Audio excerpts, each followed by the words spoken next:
Aujourd'hui, je voudrais continuer sur les 24 divisions. Je voudrais parler du sacrificateur.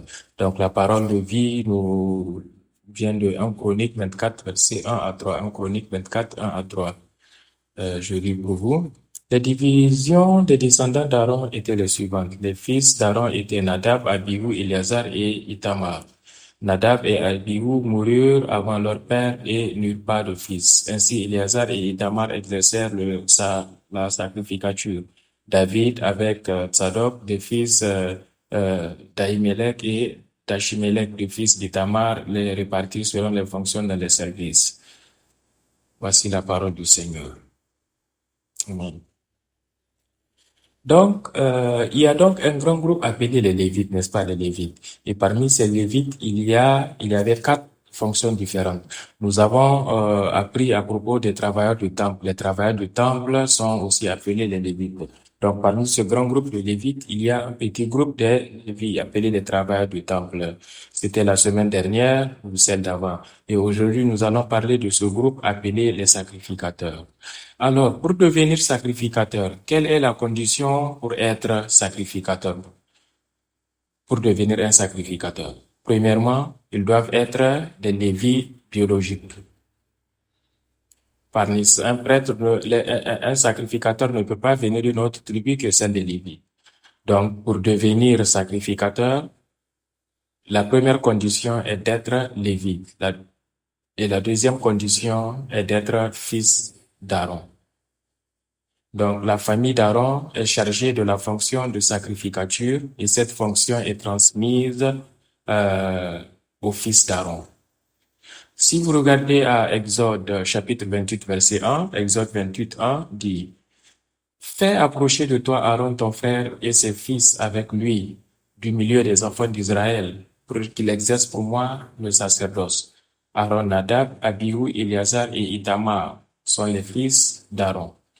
Ainsi, ces fils d'Aaron, les quatre fils incluent Aaron, n'est-ce pas? Ils doivent servir comme sacrificateurs. Et par la suite, les fils ou les descendants d'Aaron doivent également servir comme sacrificateurs. Et si vous lisez aussi un Chronique chapitre 24, verset 2 à 3, un Chronique chapitre 24, verset 2 à 3, il dit: Mais Nadab et Abihu moururent avant leur père et n'eurent point de fils. Donc, au début, il y avait quatre fils, n'est-ce pas? Mais deux d'entre eux moururent parce qu'ils ont utilisé un feu que Dieu n'avait pas permis. Donc, à cause de cela, ils sont morts. Donc, il ne resta donc que deux fils à Aaron, n'est-ce pas? Et c'est Éléazar et Ithamar. Donc, ces deux familles, ou je veux dire la lignée, n'est-ce pas, sont devenues la lignée des sacrificateurs en Israël. Et le verset 3 dit: Et David, avec l'un des fils d'Éléazar, donc de la lignée d'Éléazar, Jado est sorti, n'est-ce pas? Et Ahimelech, des fils d'Ithamar. Donc, de la lignée d'Ithamar est sorti Ahimelech. Et de là, 24 divisions de sacrificateurs ont été formées. Et ils ont servi conséquemment. Mais, mais je crois, l'une des histoires un peu intéressantes que je vais apporter à propos de Zadok, c'est qu'à l'époque du Nouveau Testament, vous savez qu'il y a deux groupes majeurs parmi les Juifs, n'est-ce pas? Parmi les Juifs, il y a deux groupes majeurs qui se réclamaient comme étant les gens justes et comme les vrais croyants, n'est-ce pas? Les croyants fidèles. Ce sont, comme vous pouvez le voir, les pharisiens et les sadducéens, n'est-ce pas? Les pharisiens et les sadducéens. Et le mot hébreu pour pharisien est un dérivé du mot hébreu. Je vous le montre ici. Maintenant, voilà, vous pouvez les voir en caractère hébreu. Et ça veut dire parash. Parash signifie se séparer, ou nous pouvons le traduire en se ségréger, c'est la ségréguer. Donc les pharisiens étaient les gens qui voulaient se séparer, n'est-ce pas? Ils voulaient se détacher pour Dieu. Dans la Bible, se séparer, c'est quoi? C'est être saint, n'est-ce pas? Donc les pharisiens, je veux dire, leur idée originale, leur initiation était qu'ils voulaient se séparer. Ils voulaient se séparer du péché de ce monde. Et ils voulaient se séparer de ces affections, des choses mondaines, n'est-ce pas? Ils voulaient se ségréguer. Ils voulaient se mettre à part pour Dieu. Ils voulaient devenir des gens saints, n'est-ce pas? Alors, à la fin, qu'est-ce qui s'est passé? Les pharisiens avaient beaucoup de lois et de politiques et de règles, n'est-ce pas, pour devenir saints ou pour être saints. D'accord? Ils sont devenus légalistes car c'est leur objectif. Ils voulaient être saints devant Dieu. Ils voulaient se séparer. Ils voulaient se mettre à part. Alors, ils ont mis en place de nombreuses lettres pour savoir comment se séparer pour Dieu, comment se mettre à part pour Dieu, n'est-ce pas? Comment être saint, comment garder sa sainteté, n'est-ce pas? Et des choses du genre. Donc, ils étudiaient beaucoup la loi, n'est-ce pas? Et ils menaient une vie très restreinte, n'est-ce pas? Donc, de nos jours, ils sont comme des érudits, n'est-ce pas, des chercheurs. Ils sont comme des professeurs dans des séminaires théologiques et des écoles de théologie. Et s'ils avaient seulement accepté, je dis, cela aurait été parfait pour eux et parfait pour le plan de Dieu aussi. Mais ils ne l'ont pas fait, n'est-ce pas? Et le deuxième groupe, ce sont les Sadducéens. Et ces Sadducéens est un dérivé du mot hébreu, Zadok, le mot Zadok. Vous vous souvenez du nom du fils, le fils de Éléazar et Zadok, n'est-ce pas? L'un des sacrificateurs, l'un des célèbres sacrificateurs de la lignée de Éléazar, c'est Zadok, d'accord? Et ces Sadducéens sont venus ou sont dérivés du mot hébreu Zadok. Donc les Sadducéens sont quoi alors? Comment nous pouvons les définir? Quelle est l'identification? Comment est-ce que nous pouvons les identifier? Ils sont l'assemblée des prêtres. Les Sadducéens étaient l'assemblée des sacrificateurs. Et Zadok signifie juste justice, ou juste. Donc, en étant sacrificateur, n'est-ce pas, ils voulaient devenir ces gens justes, n'est-ce pas? Ils voulaient devenir des gens justes. Et ils sont les descendants de Zadok, ou nous pouvons dire les Jadokites, n'est-ce pas? Les gens de Jadok, n'est-ce pas? Donc, ce sont ces gens qui sont de la lignée de Zadok. Cependant, euh, désolé, les sacrificateurs dans la culture juive étaient les dirigeants du pays, n'est-ce pas? Donc, ils étaient les gens puissants, ils étaient les gens influents, et ils étaient aussi des gens assez riches, n'est-ce pas? Donc, ces Sadducéens, comparés aux pharisiens, nous pouvons dire que les Sadducéens étaient plus estimés dans une position plus élevée, n'est-ce pas? Et ils étaient plus riches, ils étaient plus célèbres aussi, n'est-ce pas? Cependant, ils ont été corrompus à l'époque de Jésus. Ils vendaient même et achetaient, n'est-ce pas, le titre de sacrificateur, le titre de souverain sacrificateur. Donc, peut-être à cause de cette corruption, ils ne croyaient pas, les Sadducéens ne croyaient pas en trois choses. Ils étaient tous des Juifs, n'est-ce pas? Ils étaient tous des Juifs, la même lignée, la même généalogie, n'est-ce pas? Mais ensuite, ils ont fini par ne pas croire en trois éléments. Qu'est-ce que c'est? Premièrement, la résurrection. Ils ne croyaient pas en la résurrection. Deuxièmement, ils ne croyaient pas aux anges. Ok? Et troisièmement, ils ne croyaient pas en l'esprit. Alors que les pharisiens y croyaient, n'est-ce pas? Donc, je veux dire, pour montrer une scène très intéressante, nous la voyons en Actes chapitre 23, versets 6 à 9. Actes 23, 6, 9. Et ces pharisiens et ces sadducéens, ils ne s'entendaient pas du tout, n'est-ce pas? L'un venait d'une lignée de haute puissance et l'autre peut-être venait, n'est-ce pas, d'une lignée pauvre mais plus pure et qui était plus éduquée. L'un venait d'un milieu politique qui a de l'argent et le pouvoir, n'est-ce pas? Donc ces deux groupes ne fonctionnaient pas bien entre eux. Donc Acte 23, verset 6 à 9, je lis pour vous. Mais Paul, sachant qu'une partie était des Sadducéens et l'autre des pharisiens, s'écria dans le Sanhédrin, Frère, je suis pharisien, fils de pharisien. C'est à cause de l'espérance de la résurrection des morts que je suis mis en jugement. Quand il eut dit cela, il s'éleva une contestation entre les pharisiens et les sadducéens et l'assemblée se divisa. Car les sadducéens disent qu'il n'y a point de résurrection, ni ange, ni esprit. Mais les pharisiens confessent les deux. Il y eut une grande clameur et quelques scribes du parmi les pharisiens s'étant levés disputaient en disant, nous ne trouvons rien de mal en ce homme. Et si un esprit ou un ange lui avait parlé?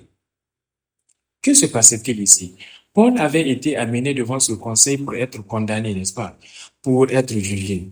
Il réalisa que parmi les gens présents, certains étaient des pharisiens et d'autres des sadducéens. Sachant cela, Paul dit, Frère, je suis pharisien, n'est-ce pas? Et dès qu'il dit qu'il est pharisien, les pharisiens prient ça, ils ont fait quoi? Ils ont pris sa défense, n'est-ce pas? Oh, c'est notre frère. Nous ne pouvons pas simplement le livrer aux Sadducéens. Alors tous ces pharisiens cessèrent de combattre, de questionner ou de douter de Paul. Au moment où il dit qu'il était pharisien, ces pharisiens devinrent les défenseurs de Paul. De Paul. C'est, donc c'est ainsi que ça s'est passé, n'est-ce pas? L'un d'eux dit alors, nous ne trouvons rien de mal chez Paul. Il défendait maintenant Paul devant ce conseil et disait, nous ne trouvons rien de mal en lui parce qu'il est pharisien. Nous ne pouvons pas vous le laisser. Nous allons le défendre. Donc, nous ne trouvons rien de mal en lui. Et je pense que c'est une sorte d'humour quand ils disent, supposons qu'un esprit ou un ange lui ait parlé. Ce sont des choses auxquelles les Sadducéens ne croient pas, n'est-ce pas?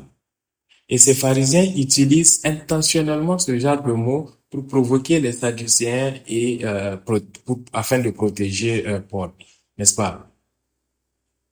Ils disent, supposons qu'un esprit ou un ange auquel vous ne croyez pas ait rendu visite à Paul et lui ait donné des visions. Donc il a quelque chose à dire. Il a une vision à proclamer, n'est-ce pas? C'est juste pour comprendre, n'est-ce pas, la relation entre les pharisiens et les sadducéens et d'où ils viennent. Et comme je l'ai dit, ces deux groupes avaient initialement des objectifs louables, n'est-ce pas?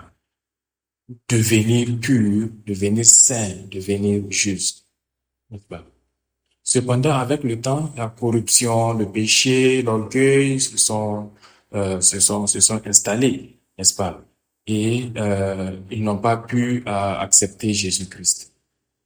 Ainsi, ces deux groupes potentiellement justes, n'est-ce pas, au début, euh, ont échoué dans leur objectif et sont devenus ceux que nous connaissons comme étant les opposants, ceux qui sont opposés à Jésus-Christ. Ok. Ok, revenons maintenant au sacrificateur.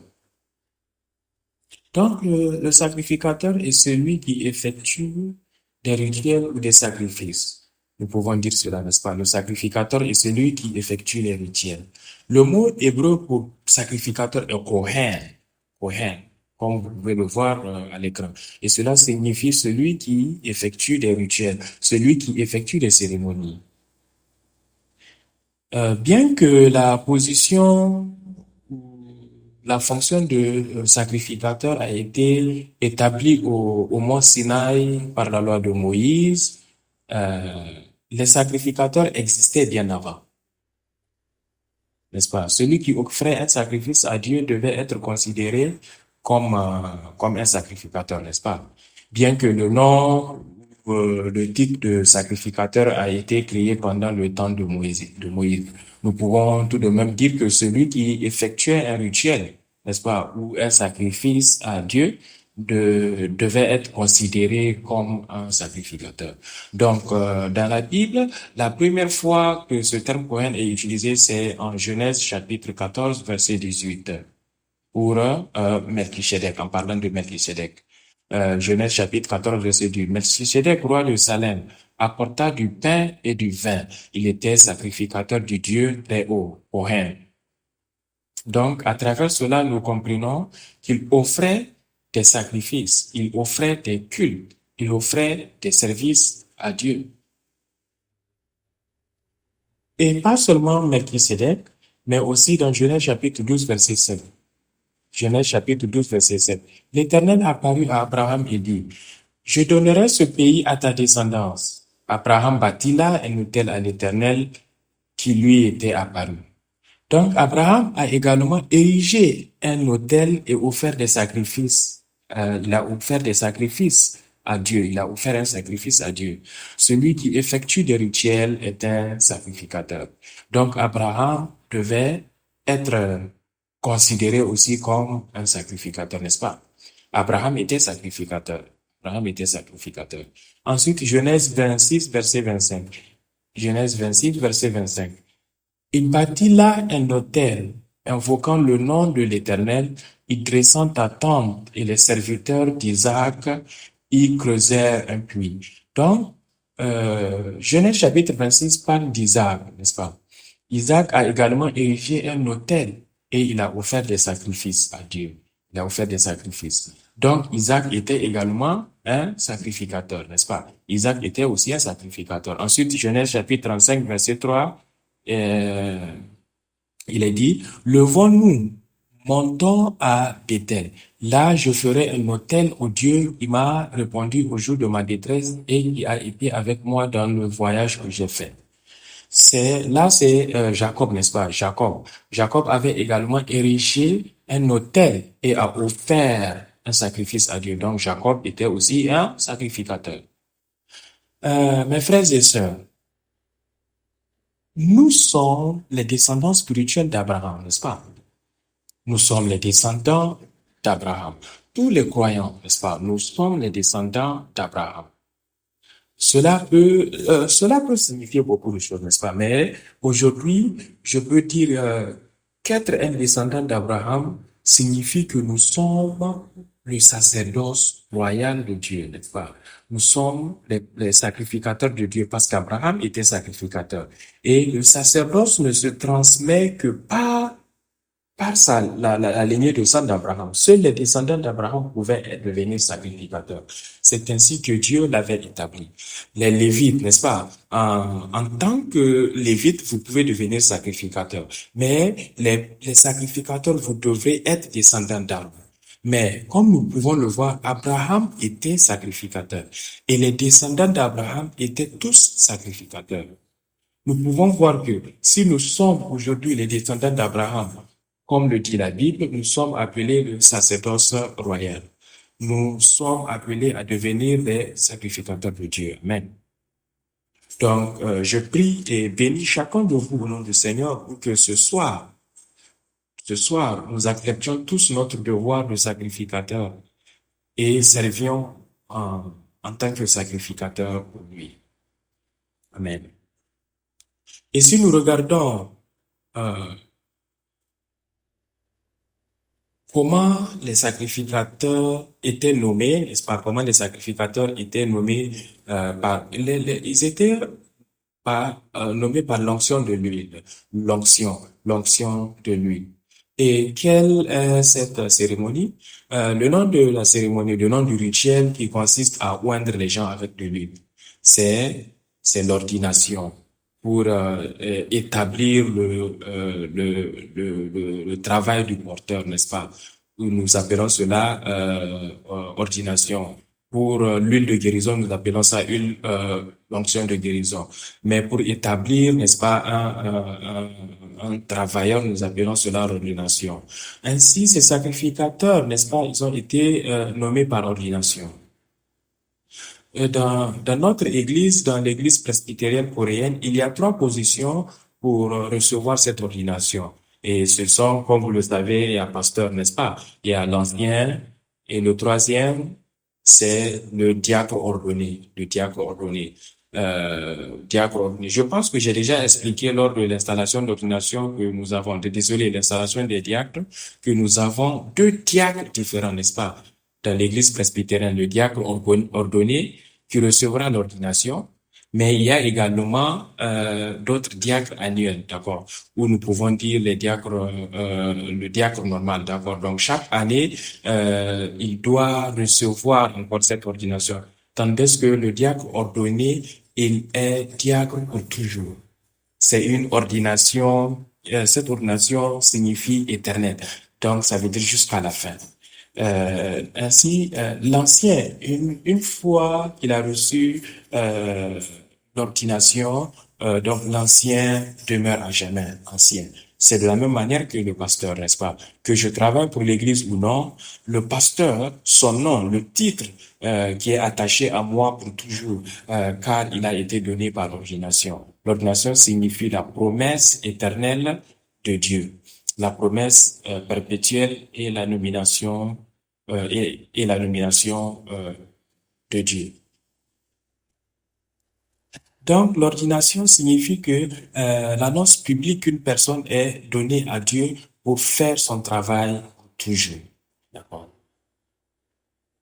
Mais je veux dire, quand nous parlons de l'ordination physique, n'est-ce pas, que nous pouvons dire pasteur ancien et les diacres ordonnés, mais quand il s'agit de l'ordination spirituelle, parce que la Bible dit que nous sommes le sacerdoce royal de Dieu, n'est-ce pas? Alors, si nous sommes des sacrificateurs, comment nous devenons sacrificateurs par l'ordinateur? Alors, je suis sûr, ils reçoivent l'ordination spirituelle, n'est-ce pas? Et les laïcs, les croyants ou tout chrétien, n'est-ce pas? Ils reçoivent également cette ordination spirituelle. Sans ordination, nous ne pouvons pas devenir sacrificateurs. Mais la Bible dit que Dieu nous a appelés à être un sacerdoce royal, n'est-ce pas? Nous sommes donc les personnes qui reçoivent cette, soit l'ordination physique, soit l'ordination spirituelle. Amen. Amen. Donc, l'ordination signifie que nous devons travailler pour Dieu, pour toujours, jusqu'à la fin, n'est-ce pas? Jusqu'à la fin de notre vie, jusqu'à ce moment, notre devoir principal est de le servir.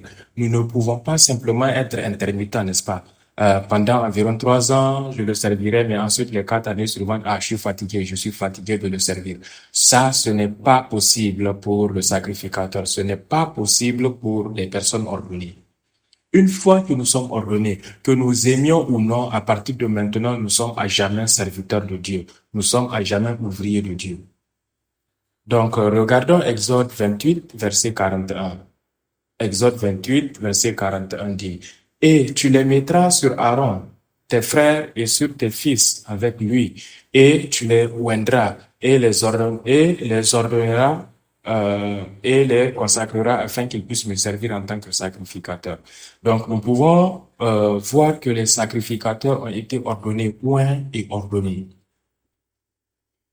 Puisqu'ils servent Dieu pour toujours, les personnes ordonnées ont besoin d'une consécration spéciale, n'est-ce pas? Consécration spéciale. Donc, ce sacrificateur doit passer par un examen très approfondi et un processus très minutieux de purification pour être consacré et maintenir cette sainteté et cette consécration ou la pureté devant Dieu. Je parlerai de quelques-unes d'entre elles. Tout d'abord, en ce qui concerne le mariage, ils sont très bizarres, n'est-ce pas? Ils ont un système et des règles très étranges pour le mariage, très stricts. Regardons Lévitique 21, 7 à 8. Lévitique chapitre 21, 7, verset 7 à 8. Il dit, « Ils ne prendront pas de femmes qui soient profanées par la prostitution, ni ne prendront de femme divorcée de son mari, car il est saint pour son Dieu. Vous le consacrerez donc, car il offre le pain de votre Dieu. Il sera saint pour vous, car moi, l'Éternel qui vous sanctifie, je suis saint. » Donc la Bible dit que les sacrificateurs ne peuvent pas se marier, n'est-ce pas? Vous ne pouvez pas vous marier tant que vous êtes prêtre. Vous ne pouvez pas vous marier avec ce genre de personnes. Ces personnes, n'est-ce pas? C'est premièrement la prostituée. Le mot hébreu, c'est zané. Zana, désolé, zana. Et ça veut dire prostituée. Et la prostituée est celle qui vend son corps ou dort avec d'autres personnes pour gagner de l'argent, n'est-ce pas? Elles vendent leur corps pour gagner de l'argent. Donc, elles, ce sont les prostituées. Et la seconde, c'est la femme profanée. La femme profanée. Le mot hébreu est halal. Halal. Halal signifie percer, n'est-ce pas? Cela signifie percer. Et cela signifie souiller aussi. Ça signifie souiller. Donc, la femme profanée, celles-là, elles ne vendent pas leur corps. Elles ne gagnent rien en dormant avec d'autres hommes. Mais ce sont des personnes qui, juste pour leur plaisir, dorment avec d'autres hommes, n'est-ce pas? Donc, une femme profanée, halal, percée, elles sont souillées, n'est-ce pas? Donc, celle qui a commis une relation sexuelle interdite, celle qui a commis une relation sexuelle interdite, c'est elle. Et le troisième groupe, n'est-ce pas, de femmes, c'est la femme divorcée, la femme divorcée. Le mot hébreu, c'est garage, garage. Donc, je pense que quand on en arrive là, une femme divorcée, n'est-ce pas, nous avons une question, un point d'interrogation qui vient de notre tête. Quoi? Qu'est-ce qui est mauvais avec une femme divorcée? N'est-ce pas? Mais selon la culture juive, la femme qui est divorcée ou la femme qui est connue comme étant divorcée, pensez à Marie, Marie, la mère de Jésus-Christ. Lorsque Joseph a pris connaissance Marie avait un enfant sans coucher avec lui, que voulait-il faire? Il essayait de divorcer de Marie, n'est-ce pas? Alors, le certificat de divorce ou l'annonce de divorce ou la reconnaissance de divorce, euh, le divorce, c'est quoi? Ça veut dire que cette femme a couché avec quelqu'un d'autre sans que je ne le sache. Comprenez-vous ce que je veux dire? Pas le divorce d'aujourd'hui, n'est-ce pas? Pas le divorce d'aujourd'hui est différent, n'est-ce pas? À l'époque, le divorce ne pouvait être prononcé que lorsqu'une femme était connue. Lorsqu'une femme est trouvée ayant commettant de la prostitution ou de l'adultère avec d'autres hommes, n'est-ce pas? Donc, une femme divorcée ici n'est pas seulement que les deux personnes ne peuvent pas vivre ensemble et vous savez, elles ne sont pas, elles ne se conviennent pas et des choses comme ça. Mais une femme divorcée signifie celle qui a commis l'adultère, n'est-ce pas? Et celle et une veuve aussi. Et, en hébreu, c'est almana. Donc, ce sont les quatre personnes avec lesquelles les sacrificateurs ne peuvent pas se marier, n'est-ce pas? Ils ne peuvent pas se marier avec elles. Eh bien, comment pouvons-nous comprendre cela et comment pouvons-nous l'appliquer à nous-mêmes, n'est-ce pas? Le mariage consiste à avoir un conjoint, n'est-ce pas, qui durera pour toujours, pour la vie. Donc, le mariage est quelque chose qui peut changer le reste de notre vie euh, entièrement, n'est-ce pas, entièrement. Nous pouvons voir cela dans l'histoire de la Bible également, n'est-ce pas? Euh,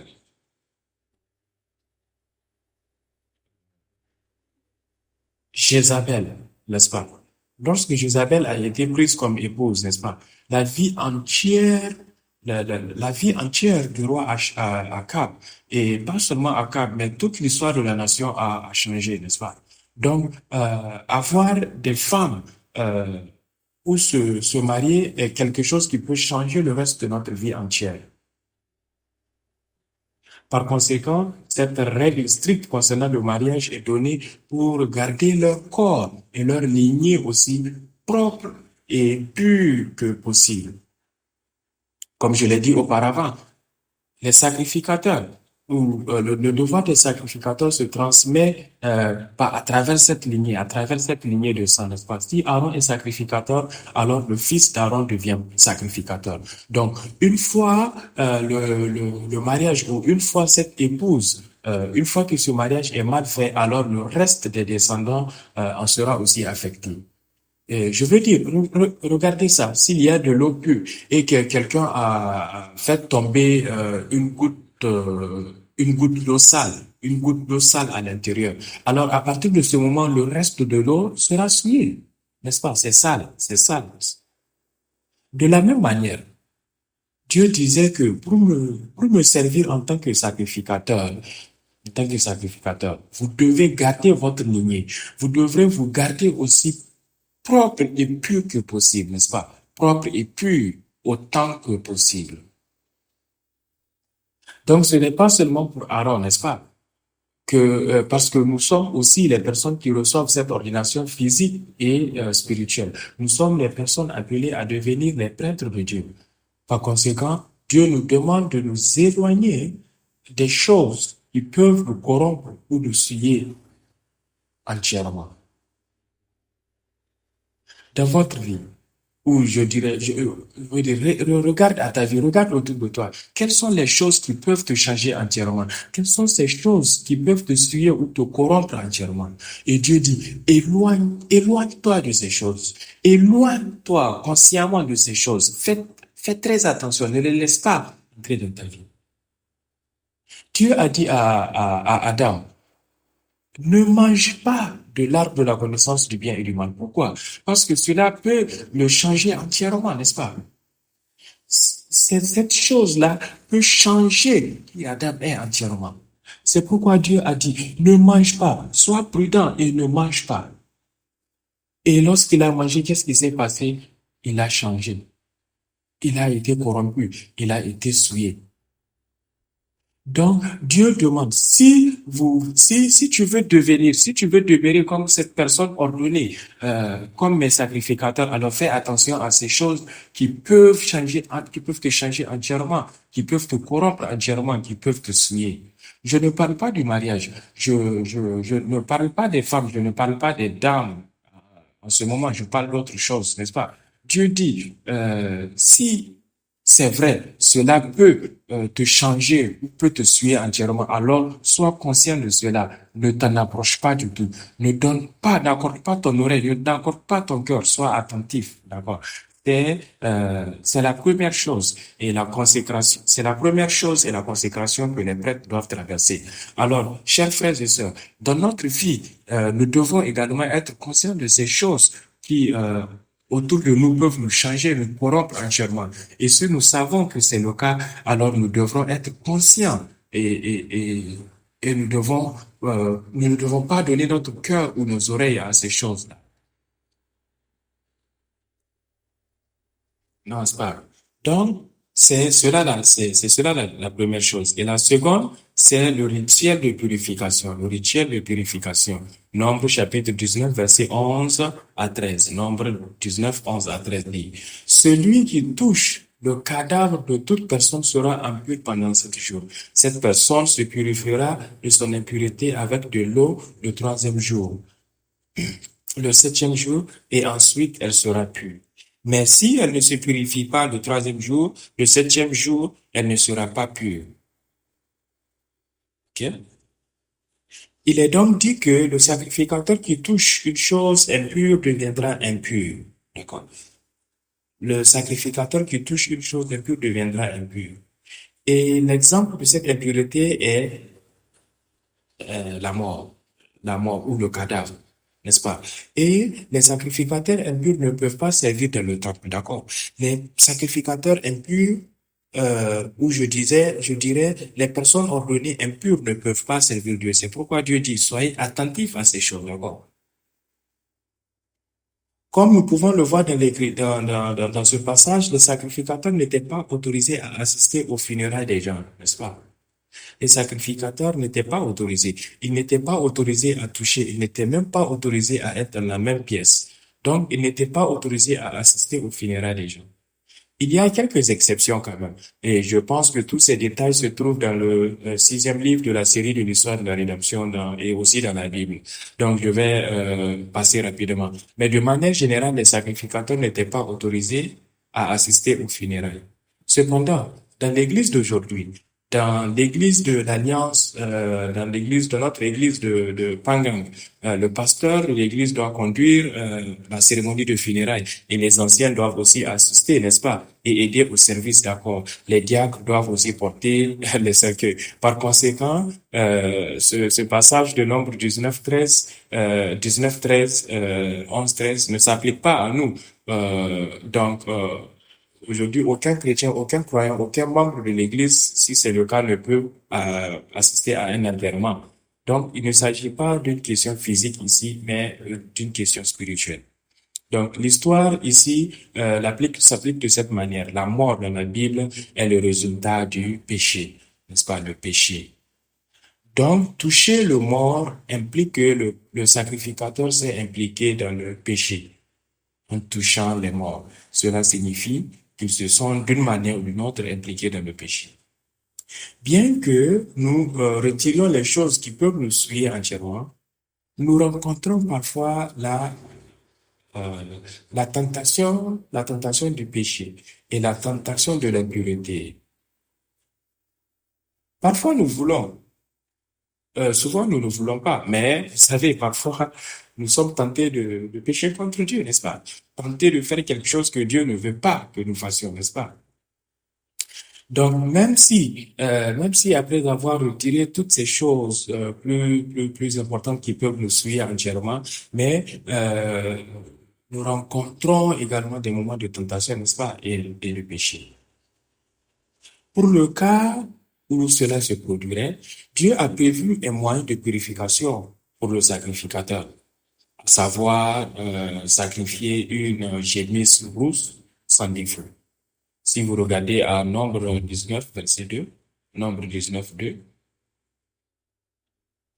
donc voici le statut que la loi que le Seigneur a donnée, disant, parlez aux fils d'Israël afin qu'ils vous amènent une génisse rousse sans défaut, et sur laquelle un joug n'a jamais été placé. N'est-ce pas?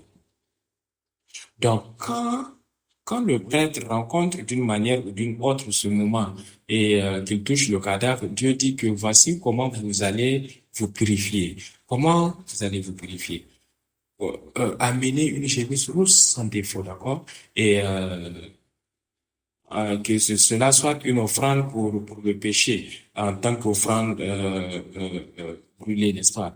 Et il explique cela dans le livre 6 que je vous recommande de lire pour comprendre euh, quelles sont les voies pratiques. Mais même si je n'explique pas pleinement, je suis sûr que c'est une génie solo sans défaut vous rappelle quelque chose, n'est-ce pas? Cela vous rappelle Jésus-Christ, n'est-ce pas?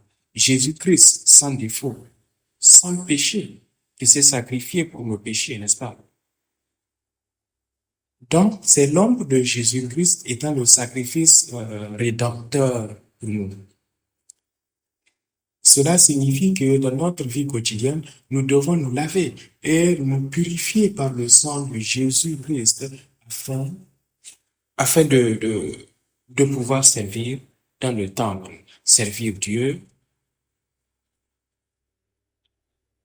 Et quand il s'agit de servir Dieu, servir dans le temple, ne pensez pas seulement au jour du Seigneur, d'accord? Ne pensez pas qu'à présider ou à prier et à des choses comme telles. Nous sommes le temple de Dieu, n'est-ce pas? Vous et moi, nous sommes tous le temple spirituel de Dieu. Donc, c'est une question de vie quotidienne, d'accord? Pendant notre vie quotidienne, comment allons-nous agir en tant que prêtre, en tant que sacrificateur? Comment allons-nous agir en tant que personne ordonnée? Dieu dit que parce que nous allons continuellement rencontrer ces moments de tentation et ce moment de péché, Dieu dit que grâce à cette génisse rouge sans défaut, vous pouvez être purifié et vous devez être purifié. Sinon, vous ne pouvez pas venir et me servir d'abord. Et comme je l'ai dit, cette génisse rouge sans péché, sans défaut, est une préfiguration de Jésus-Christ qui nous a sauvés.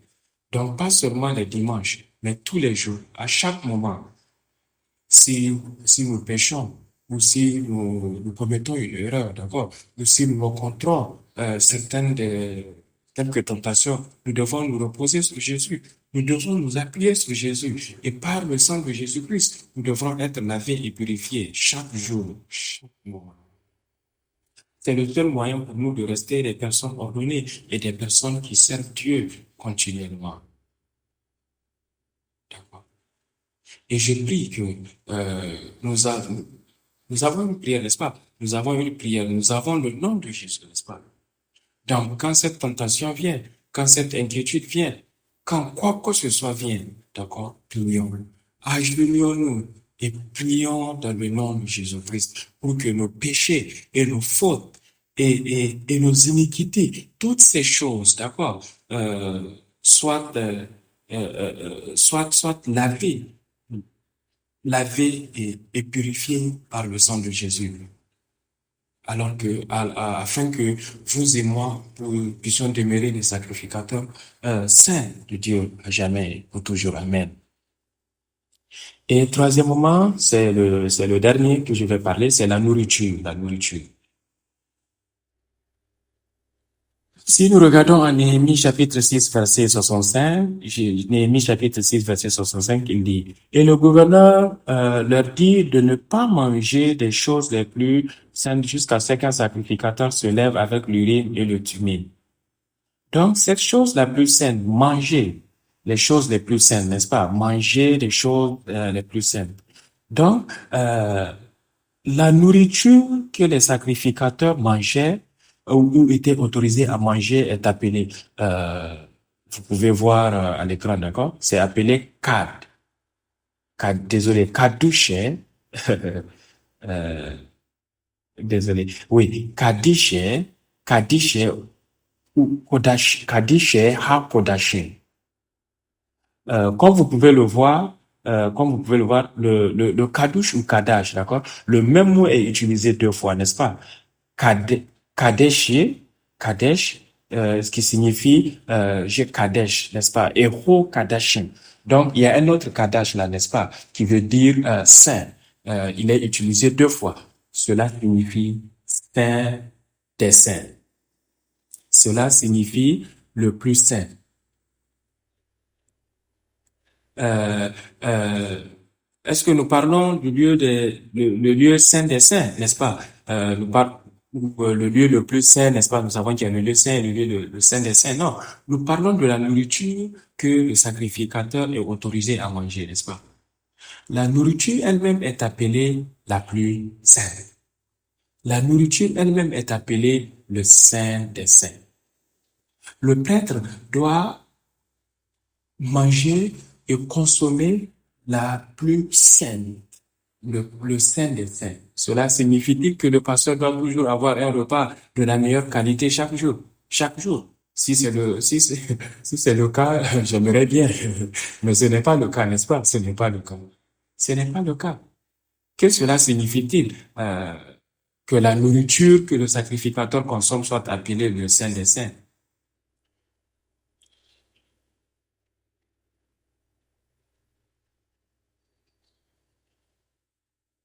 Eh bien, Dieu a également expliqué, permettez-moi de revenir plus tard à la question à ce niveau, mais Dieu a également expliqué les cas où la nourriture la plus sainte ne peut être consommée, ne peut être consommée.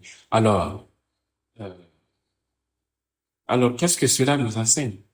Qu'est-ce que cela nous enseigne? Cela nous enseigne que que nous mangeons ou que nous buvions, nous devons le faire pour la gloire de Dieu, n'est-ce pas?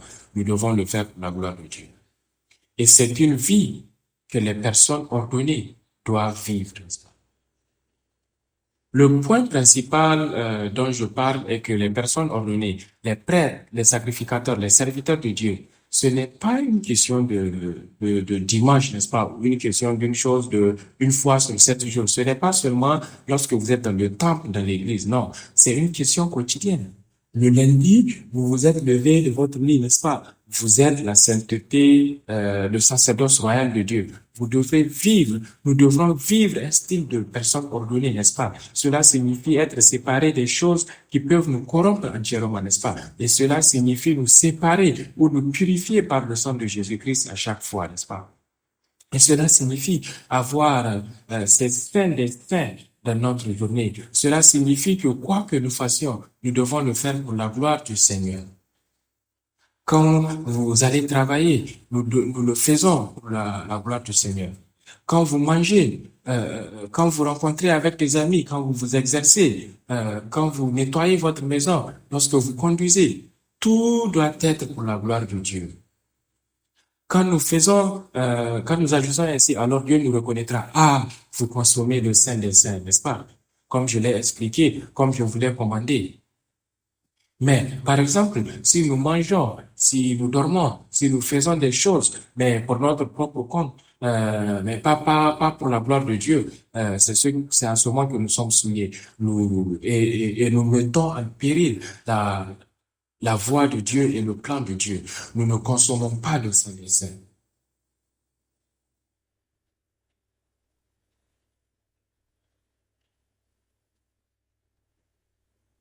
Donc, comme je l'ai dit, nous pensons que tant que nous faisons bien à l'Église, nous remplissons notre devoir, n'est-ce pas? Mais Dieu nous dit aujourd'hui qu'il cherche parmi nous, qu'il cherche parmi nous. Ce n'est pas une personne qui seulement qui est bonne à l'Église le dimanche, mais celle qui est sainte, celle qui est pieuse et celle dans toute sa vie, dans sa vie quotidienne. D'accord? Alors, chers frères et sœurs, soyons ces personnes saines. Soyons des prêtres, des sacrificateurs saints. Soyons des sacrificateurs pieux devant Dieu, afin que nous puissions le servir et que nous puissions vraiment être son saint sacerdoce. Enfin, en conclusion aujourd'hui, désolé, l'ordination sacerdotale. 1 Corinthiens, chapitre 10, verset 31. Conclusion pour aujourd'hui. Pouvons-nous être, comment pouvons-nous être purifiés? Alors, comment pouvons-nous? Effectivement, c'est par le sang de Jésus. Mais regardons à Lévitique, chapitre 22, verset 6. Lévitique 22, 6. Il dit, une personne qui touche une telle chose sera impure jusqu'au soir et ne doit pas manger des dons sacrés, à moins qu'elle ne soit lavé le corps avec de l'eau. N'est-ce pas? Ceux qui touchent des choses impures deviendront impurs, sauf s'ils se baignent dans, dans de l'eau. Donc, si nous nous baignons dans l'eau, d'accord, alors, Dieu dit, d'accord, vous êtes purifiés, d'accord, vous êtes purifiés, d'accord, vous êtes nettoyés. Alors, quelle est cette eau? Quelle est cette eau? Éphésiens chapitre 5, verset 26. Éphésiens chapitre 5, verset 26. Pouvons-nous le lire ensemble? Pouvons-nous le lire? Laissez-moi essayer d'agrandir le texte. Sinon, non. Si j'agrandis, vous ne pouvez pas tout voir. Alors, Éphésiens chapitre 5, verset 25. Si vous avez une Bible, ouvrez-la s'il vous plaît et lisons ensemble. Éphésiens chapitre 5, verset 26. Ensemble, commençons. Afin de la sanctifier par la parole, après l'avoir purifiée par le bain de l'eau. Quelle est cette eau? C'est la parole de Dieu. La parole de Dieu est l'eau qui nous purifie, n'est-ce pas? Alors, comment pouvons-nous être purifiés? Comment pouvons-nous être sanctifiés? Comment pouvons-nous être pieux? Comment pouvons-nous être prêts à servir Dieu? Dieu dit par la parole pure de Dieu. Mes chers frères et sœurs, je crois que nous sommes bénis car nous avons reçu cette parole de Dieu. C'est la Bible, c'est Jésus-Christ. Et avec l'aide de l'histoire de la rédemption, nous pouvons comprendre davantage la parole de Dieu, la Bible. Et en comprenant la parole de Dieu, je suis convaincu que nous, en tant que sacrificateurs, nous sommes purifiés et nous sommes prêts à le servir. Nous sommes prêts à aller vers lui et à le rencontrer et à servir devant lui. Donc, si vous traversez des moments difficiles, ou si vous pensez que vous êtes d'une manière ou d'une autre devenu sale, ou si vous êtes entouré de toutes ces difficultés, s'il vous plaît, souvenez-vous de cela. Et si vous vous sentez que vous n'êtes pas digne de le servir, souvenez-vous que nous pouvons être purifiés, nous pouvons être lavés par la parole de Dieu, n'est-ce pas? La parole de Dieu. Le Psaume 117 dit la même chose. Psaume 119. Comment un jeune homme rendra-t-il pur son sentier? En se conformant à ta parole. À ta parole. Mes chers frères et sœurs, gardons sa parole, suivons sa parole, ayons-la dans notre cœur, ayons-la dans notre vie quotidiennement, pour que ta vie et ma vie deviennent saintes, deviennent purifiées et sanctifiées, pour que vous et moi soyons vraiment reconnus par notre Père Dieu comme étant des sacrificateurs pieux, les vrais sacrificateurs qui peuvent le servir et accomplir son plan et sa volonté sur cette terre. Amen. Amen.